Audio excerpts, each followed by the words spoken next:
All right, thank you for joining us for Black Health Matters. In this segment, we want to talk a little bit about something that's very important that's coming up in the St. Louis region, in particular in the Normandy School District.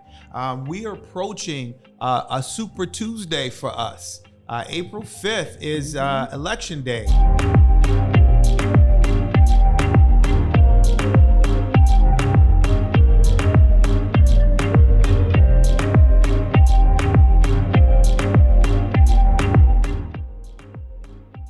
And so we're joined here with some representatives from the Normandy School District and the 24-1 initiative in particular.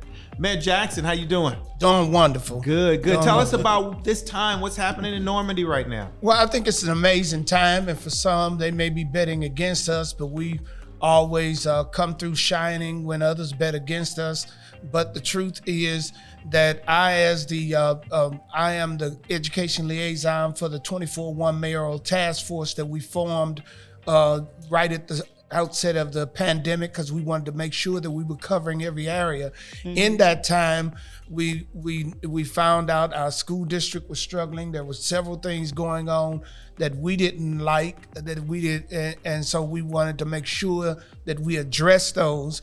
In our quest to address those, our push and our pressure all the way up to Jeff City brought us to this place where DESE made the decision to allow Normandy to get back to governance. Yes. And in that governance, we're going to first be allowed to bring on 2 elected board members, and each year, that's a big deal. 2 will go off, 2 will come on. So the first year, those that are on that board that don't live in the footprint, they'll be the first 2 to go off, and people will be elected on.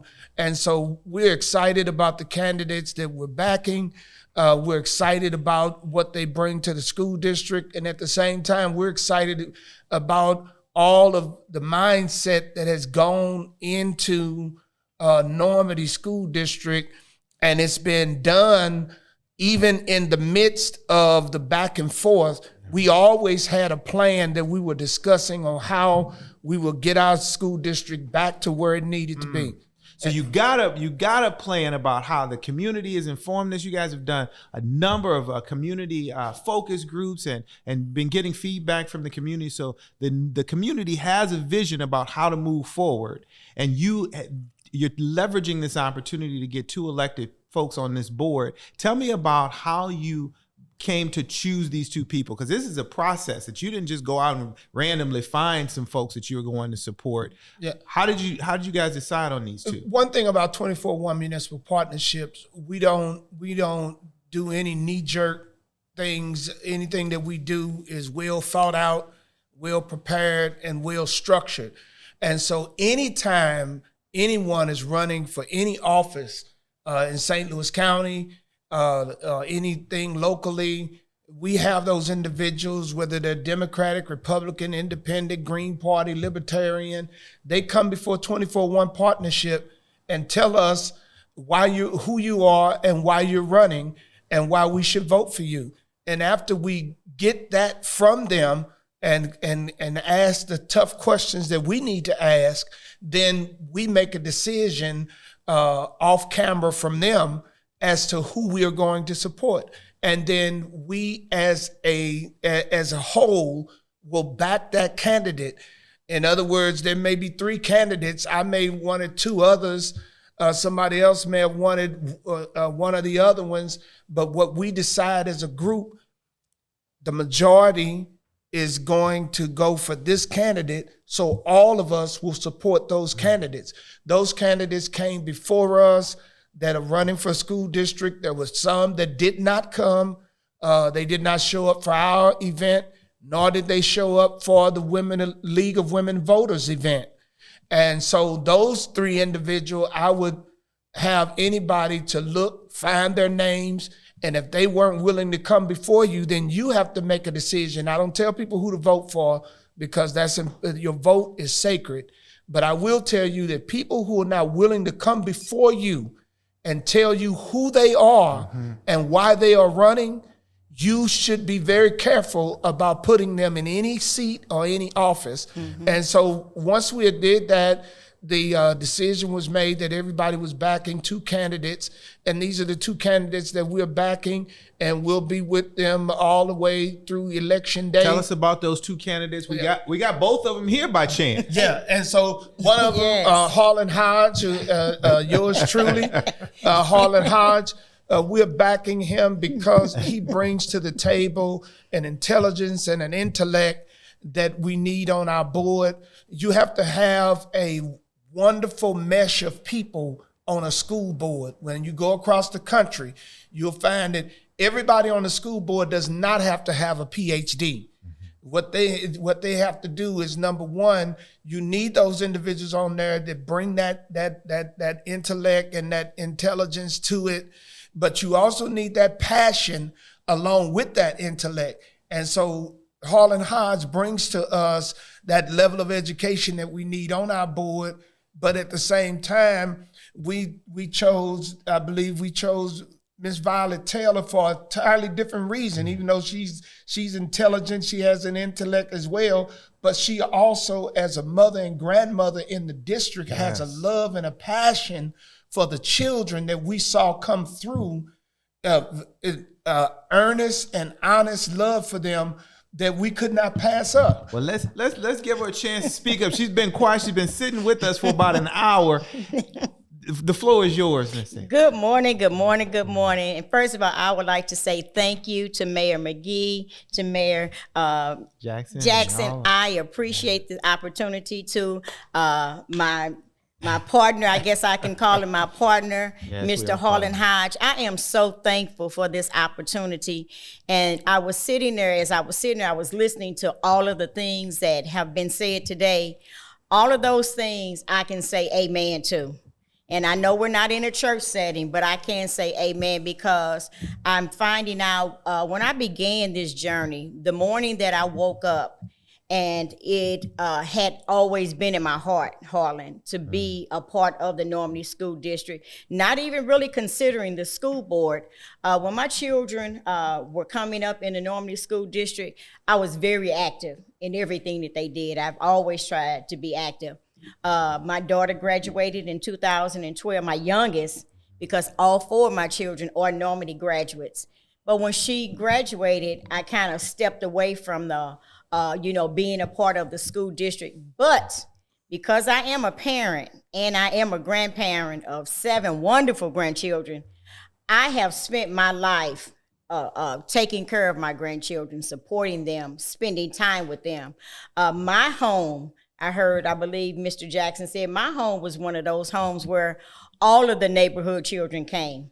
They gathered at my house. They knew that if they didn't cooperate, if they didn't act right, if you had been suspended from school, or if you were the one that was causing the trouble, you were on detention. You were not allowed to come to the Taylor home because you had to earn that right to be around me. So it's always been in my heart a compassion for our children. When things began to happen in the Normandy School District, even when we heard about them losing accreditation, it kind of hit hard with me because my children, being Normandy high school graduates, a lot of the friends that they would have, they would come around and they would say, well, Normandy is failing, the children are dumb and they are this. And it kind of hit home with me because I'm saying none of our children are dumb. We have to find out what's causing a lot of our children to fail. And when I say fail, I don't just mean in the education.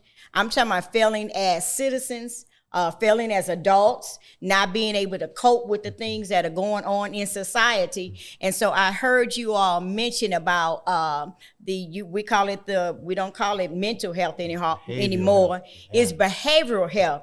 We need to find out why our children are struggling and suffering with these. And the majority of the time, it's not just that child. It comes from the parent, the grandparent, and sometimes it can go as far as the great-grandparent. And we have to look at, I hear in the church people say generational curses. And I don't want to call it a curse, But it can be a generational thing, because when a child is in a home with a parent or grandparent that deals with mental disabilities or mental health issues, those things tend to begin to display themselves in our children. And so when our children come to school, we need to find out why they are having these issues. We need to, let me say this. My greatest concern is that we can get the entire families involved in what's happening with our children. And so, though I can't change. I've been trying to find some fancy words, Mayor Jackson, to change why I am running for the Normandy School Board. I can't change it because this is what's in me. And so we have to work together. I heard the theme, not without us. Yes. When we think about not without us, that means everybody within the Normandy community. Yes. We need to get everybody involved, and we need to find ways to get people involved, not just talk about it. That's right. And I'll say this: you all may have noticed I am a little bitty short woman, but I was taught to fight. I came up in the Central West End. I had 3 brothers and 4 sisters. 2 of my brothers are deceased. But my father always taught us when we were younger, he said, if you're out in the streets and you're fighting with someone, and if you can't whoop them, he said, you come home and you get your brothers and your sisters and you go back and you tackle it. Well, now I'm an adult. I can't go get my brothers and my sisters. But one thing I can do, I can fight. And if I don't fight for anybody, I'm going to fight for me, and I'm going to fight for our children. Why? Because children first. It is what really matters. Well, Miss Violet, I'm excited, and I'm excited to be in this fight with these wonderful folks that you've met today. Listen, get out and vote on Tuesday, April 5th. We need to get engaged in this fight for our children and their lives and their health. Thank you so much for being with us today. I'm Harlan Hodge. Thank you for joining Black Health Matters, and we'll see you soon.